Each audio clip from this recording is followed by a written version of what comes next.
Welcome back to another episode of Star Goblin Radio. Today we're going to talk about the Sega Ages version of the 1987 classic JRPG Phantasy Star. This release only for the Nintendo Switch is the best way to experience the legendary game. This video is going to focus on why the Nintendo Switch release is so great. I won't get into too much detail on what the original Phantasy Star is, but to summarize, it's a classic role-playing game that was released alongside other legendary titles such as Final Fantasy and Dragon Quest, and has stood the test of time and differentiated itself from those other titles by mixing in science fiction themes, having first-person dungeons, as well as having a masterpiece of a soundtrack, 8-bit animations and character designs, and breaking the mold of other video games at the time, such as having a female protagonist. You can pick this title up from the Nintendo Store online for about $8 US, and at its lowest it's dropped to $1.99 US. Really, any of those prices are a steal for what you're getting with this. Included are two versions of the game, the original, which is the original game, unmodified, as well as the Sega Ages version.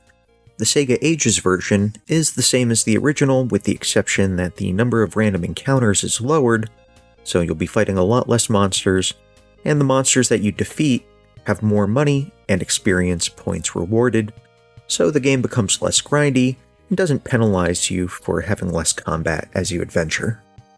Both versions of the game allow you to toggle on or off the FM version of the game's soundtrack. The FM soundtrack was originally only available in the Japanese release of Phantasy Star, and so now we get to experience it in North America. The FM soundtrack adds some higher quality virtual instruments to the score, and it sounds great regardless which version you listen to.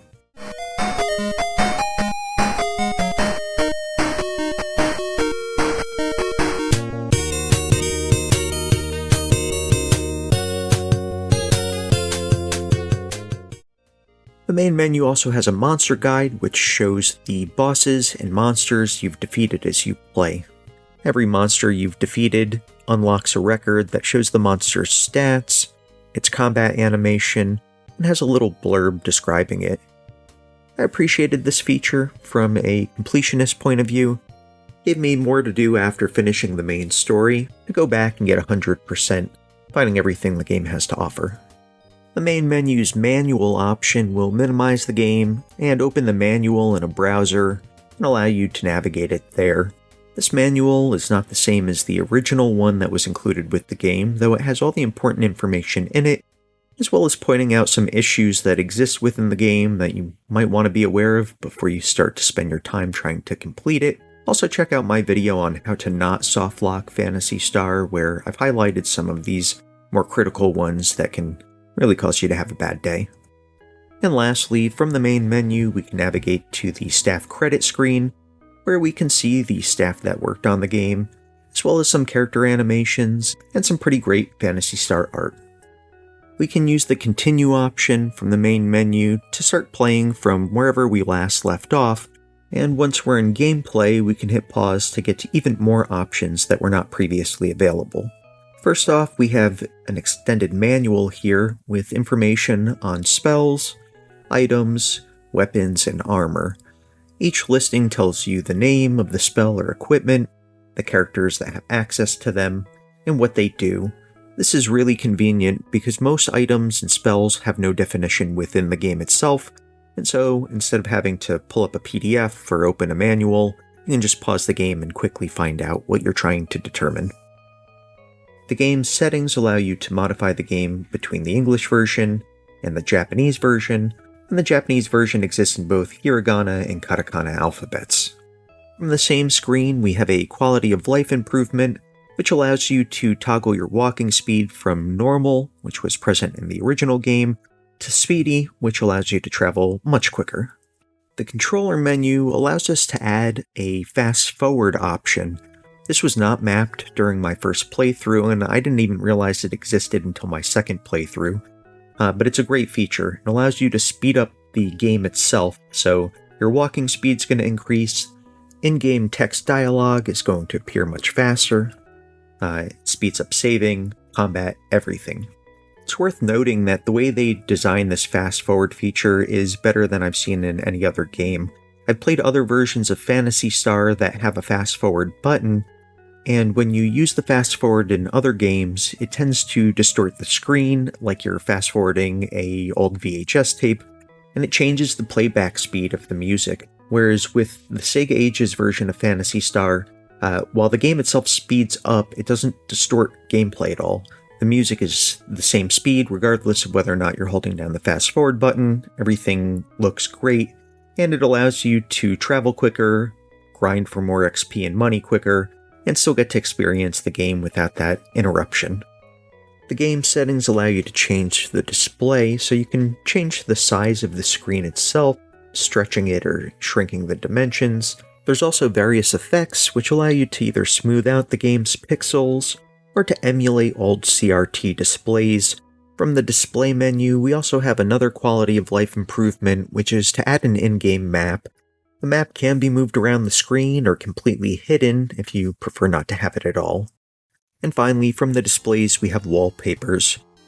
Stretching this game to fit the entire screen of the Nintendo Switch distorts it somewhat, and so if you play it in the original dimensions, there will be a border, and there's various different wallpapers that you can select from.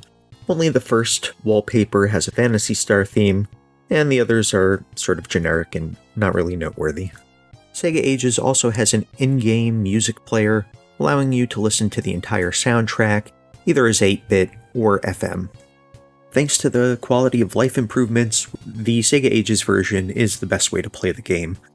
I played through this game twice last year, and that was because I wanted to, not for research for this channel or anything like that.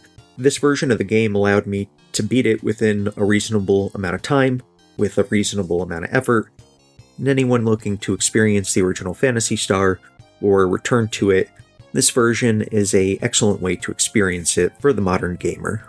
In terms of downsides to this game, there really aren't any. There are a few nitpicky things that I'll touch on, but the game is fairly perfect and a really great improvement upon the original software.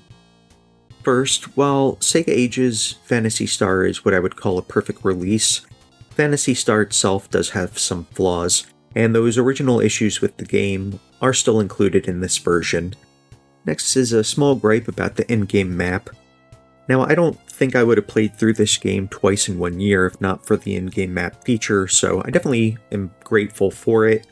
However, some of the dungeons in this game have hidden doors and pit traps, and finding those are kind of part of the exploration and the challenge of the game, but the in-game map automatically shows you the location of secret doors and traps, and so by using the feature, some of the gameplay and challenge of it is automatically removed. And that leads to my last little gripe here, which is that this is a digital-only video game. They never released a physical copy of it. I'm somebody who collects physical Switch games whenever I can. A collector's edition of this game would have been awesome and something I still hope to get someday, though it does not seem super likely that we will ever get anything like that. That's Sega Ages Phantasy Star in a nutshell. Go buy this game. It's such a great way to experience it, and it's so reasonably priced for that. I go back to this game every couple years and have gone back multiple times since picking up this version of it. So hopefully you enjoyed as much as I do. So that's it. That's the show. So until next time, go play some Phantasy Star.